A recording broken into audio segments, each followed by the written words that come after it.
Hey everyone, today I'm really excited. I'm going to share a brand new etude by a good friend of mine, Adam Larson. He asked me to record something out of his new book called Little Leaps and Sounds. If you knew Leaps and Sounds from a couple years ago, this is a kind of intermediate-sized, if that's a word, version of that book. And I was really glad to check it out. And there's some really great language in here that we're hopefully going to be able to share with you. So I'm going to go ahead and play through the etude. You can take a listen, and then I'm going to break it down and go through a couple of things that I think will be really useful for you as a trombonist to play these etudes. There's some kind of idiomatic things that we're going to talk about in terms of trombone technique that maybe only trombonists are going to be aware of and not the saxophonist that wrote it. So this is one of the first ones in the book. This one's called Autumn, and I'm sure you can kind of figure out what standard it's based on.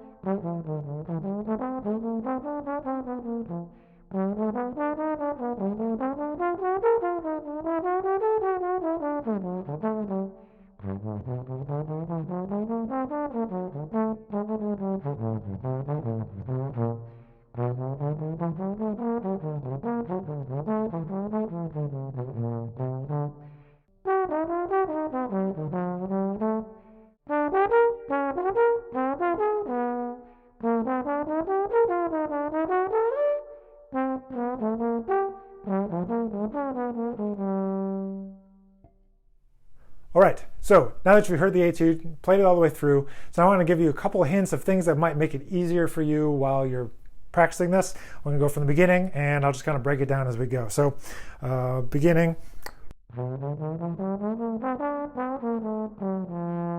First thing, most of what we're going to talk about is alternate positions to make a lot of this a bit more accessible to you as a trombonist. So I would use that sixth position F.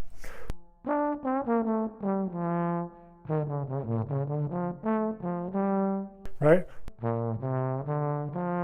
Use F in sixth position, then you can play A in sixth position.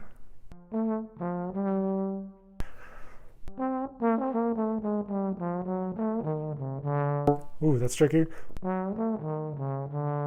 can do a couple different ways there. I would probably say I'm looking at the D7 measure, bar 6. 5, 6, 3, 5, 4. You can play at normal positions, but in the flow,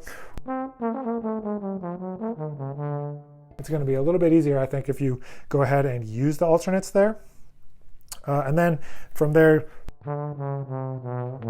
no good way of getting back to first position from seventh, but what are you going to do? So let's keep going. Aha, so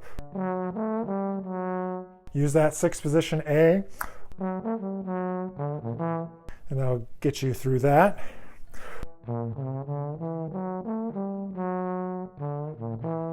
That makes sense? Use those long positions to help you. We're on line number 3 now.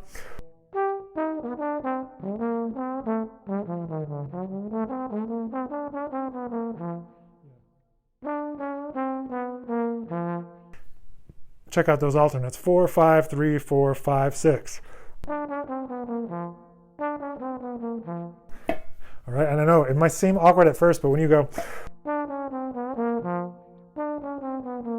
going all the way straight out is one thing, but it doesn't give the right flow to it.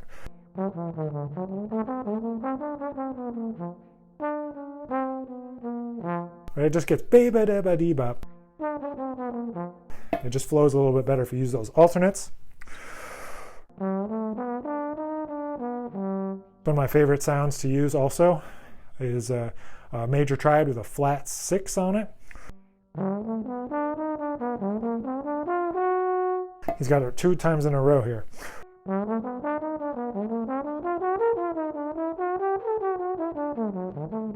All right, that's the fourth line. And I go, if I can help it, I'll definitely try to play B flat in fifth, D in fourth.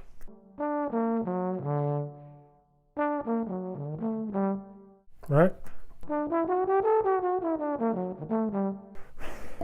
makes it super easy to phrase. The whole reason for using the alternates isn't just to use alternates for the sake of alternates, but to use alternates to actually make it easier for you to play. So.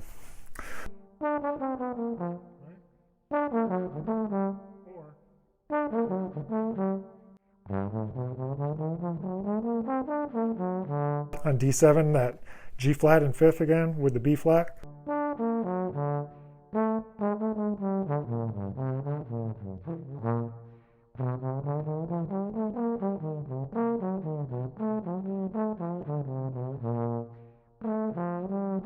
Got to use sixth position A and F.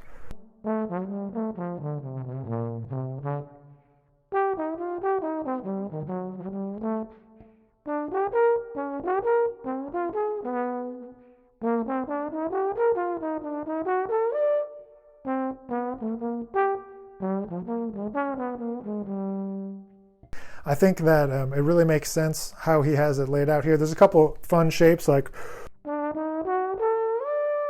it's a nice one with a major triad with a flat 9 in it.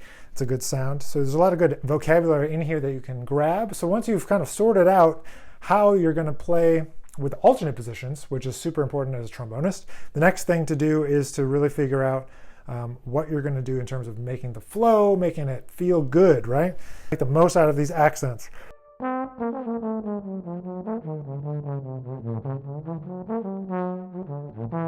Some of them are a little awkward on trombone, but it gives us a good challenge regardless of whether this is intermediate or advanced. I would say that these etudes maybe kind of lean towards the more advanced side, even though they're a little bit more simplified than the previous version of this book. But thanks to Adam for sharing this. This has been autumn. Obviously, it's autumn leaves, and hopefully you can grab some nice vocabulary out of here.